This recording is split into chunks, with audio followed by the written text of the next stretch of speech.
안녕하십니까.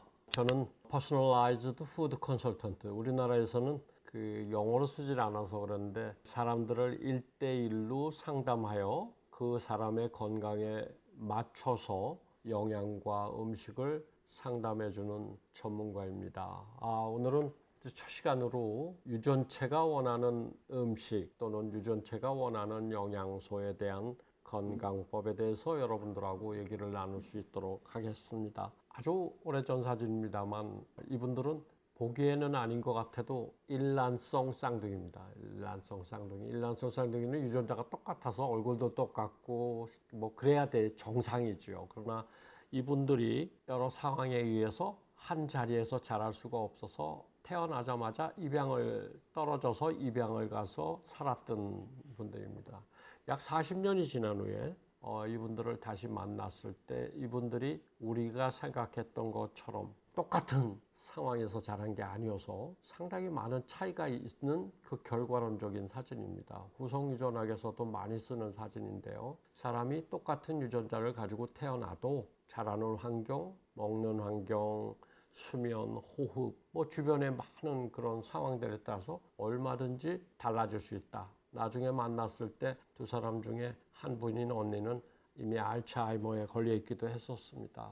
현대 그 영역에서도 굉장히 중요하게 생각하는 부분들 중에 하나입니다. 우리가 태어날 때는 부모로부터 유전자라는 걸 고칠 수 없는 또는 변화시킬 수 없는 유전자를 가지고 태어나지만 자라는 환경 안에서 여러 가지의 변수가 있을 수 있다는 것. 그 중에 그동안은 가장 많이 다루어졌던 것들이 아무래도 음식물 영양소라고 할 수 있겠습니다. 저는 그 영양소들 중에 파이토케미컬이라고 하는 우리가 보통 식물 화합물이라고 얘기했던 것들입니다. 우리나라에서도 2000년대 초반에 뭐 SBS라고 생각이 들긴 해요. 제가 그 방송국 이름을 정확하게 보는데 무지개색 영양소 윤 PD님이 하셨던 겁니다. 색깔별 영양소. 그래서 한때 우리나라에서도 막 빨갛고 아주 진한 것들 파랗고 보라색이고 하는 이런 부분들에 대한 영양소를 고루 먹자라는 의미로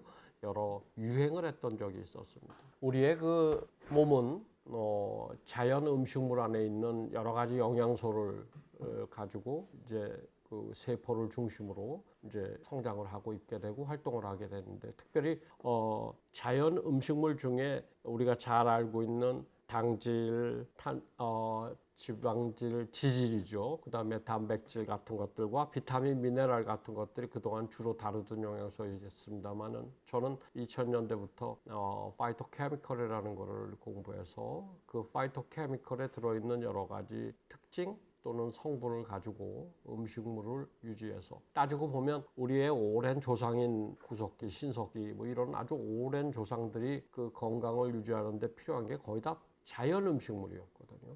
그거를 고고학적으로나 생화학적으로 연구한 결과 하루에 약 2kg에서 6kg 정도의 그 식물 또는 약간의 동물이 더 있었겠죠. 바다 생물도 있었을 것이고 약 400에서 600여 가지의 식물 화합물들을 섭취했기 때문에 그것이 가능하지 않았는가 하는 걸 가지고 연구했는데 이미 제가 이 자료를 만든 후에 수년간의 파이토케미컬에 그 밝혀진 이름만 하더라도 수만 가지가 됩니다. 군별로 나누고 크게 나누어서 그것을 7에서 8가지로 나눌 수도 있겠지만 그래서 이런 자연 음식물 속에 특별히 그 분자 구조가 작아서 그동안 간과가 됐던 그런 영양소를 파이토케미컬이라고 이제 부르고 저도 강의 때 파이토케미컬이라고 주로 부르겠습니다. 이 자연 음식물이 나오는 소스는 뭐 우리가 잘 아는 채소와 과일 그리고 허브라고 불리는 여기서는 특별히 식용허브, 약용허브도 있겠습니다만 일반인들이 일반적으로 먹어서 안전하다고 할 수 있는 식용허브와 그 다음에 스파이스라고 보통 부르는 양념, 그 다음에 곡류, 콩류, 견과류 이런 것들을 통틀어서 자연 음식물로 물론 이 안에 동물도 들어갈 수 있겠습니다만 저는 주로 식물을 중심으로 하고 동물은 먹지 말라는 게 아니라 잘 가려서 먹는 차원으로 유도를 하는 생각으로 가지고 있습니다. 자, 그러면 우리가 이제 조금 아까도 얘기했지만 식물 안에 들어있는 영양소들이 대부분 무엇이 들어있는가? 그러면 우리가 기존에 너무나 잘 알고 있는 탄수화물, 단백질, 지방이라고 불리우는 대량 영양소라고 보통 알고 있는 것들, 주로 에너지라든가 이런 거를 이용하는 데 필요한 것들이 있겠고, 그 다음에 미세 영양소라고 부르는 비타민, 미네랄 같은 것들이 있겠습니다. 제가 그동안 연구한 부분들하고 실제로 이제 상담을 하면서 실생활에 응용하는 부분들은 이런 것들은 이미 여러 뭐 매체나 또는 교육을 통해서 많은 부분들이 알고 있는 부분들이지만 저는 효소라든가 섬유소라든가 또는 마지막에 기재가 되어 있는 식물 화학 물질이라고 하는 파이토케미컬에 대해서 주로 강의를 하겠지만 식물 안에 들어있는 것들은 전체적으로는 이렇게 나눠집니다. 단지 먼저 발견되고 또 사용되고 또는 크게 알려진 것으로부터는 분자 구조가 큰 것부터 알려져서 더 많이 활용이 됐겠죠. 그러나 오늘 또는 앞으로 강의하려고 하는 이런 파이토케미컬은 사실은 비타민 미네랄보다도 분자 구조가 훨씬 작은 것들이 많습니다. 그래서 과거에 이런 작은 영양소들로 인해서 인간이 그렇게 크게 무슨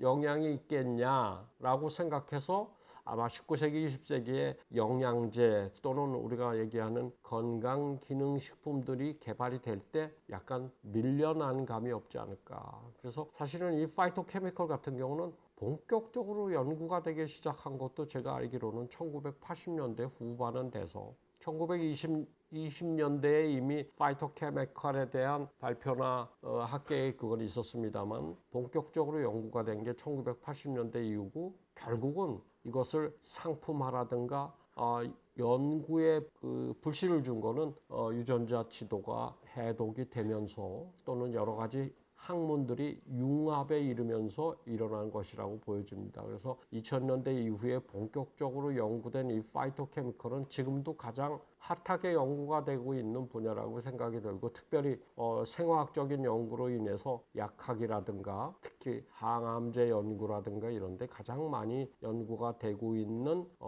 영양소 중에 하나일 거라고 이렇게 생각이 듭니다. 자, 그러면 우리가 그동안 알려져 왔던 이제 필수 영양소, 대량 영양소 또는 비타민, 미네랄들 이런 것들과 식물, 파이토케미컬의 차이점은 뭐가 있는가 하는 것에 대해서 얘기를 좀 나눠보겠습니다. 필수 영양소는 여러분들도 대부분 아는 것이라서 탄수화물, 단백질, 지방처럼 인체 에너지 대사나 여러 가지 그 다양한 단백질 합성 과정의 재료로 사용되는 그래서 우리가 세포 내에서 수많은 형태의 화학 반응에 필요한 에너지를 만드는 연료니까 이것은 대량 영양 또는 에너지를 만드는 원료라고 생각하시면 될 것 같고 비타민과 미네랄 그리고 필수 지방산들 그동안 20세기, 21세기에 이어서까지도 계속해서 많은 분들에게 그 알려져 있고 또는 복용하고 있고 사용하고 있는 이런 영양소들이 작지만 대사의 과정 중에 사이드에서 꼭 없으면 안 되는 조효소라든가 또는 합성을 하는 여러 가지 그 형태 속에서 과정 중에 진행되는데 없어서 안 되는 것들로 이용이 됐었습니다. 저는 이제 그런 많이 알려지는 것들 이외에 이제 오늘은 식물 화합물에 대한 앞으로도 이제 그 부분에 대해서 얘기를 좀 많이 나눌 겁니다. 그 식물 화합 물질들은 앞서 얘기한 것들 이외에 항산화 기능, 면역 기능, 그다음에 종양 발생을 억제하는 기능, 그리고 암세포의 분열 활동을 차단하는 기능, 그다음에 심지어는 암세포의 성장을 저지하거나 지연시키는 기능, 그다음에 암세포의 자진사멸을 우리가 보통 아포토시스라고 하는 자진사멸을 유도하기도 하는 여러 가지 그 엔타이옥시던트 또는 엔타이 캔서에 대한 기능들이 많아서 그 제약회사에서도 가장 많은 관심을 가지고 연구에 투자하는 파트가 바로 이 파이토케미컬이라고 하겠습니다. 자, 파이토케미컬이라는 거 그럼 실제적으로 어떤 것이냐? 우리가 보통 먹고 있는 자연 음식 안에 특히 채소와 과일 안에 이런 것들 있죠. 너무 흔한 것들입니다. 이런 채소와 과일 안에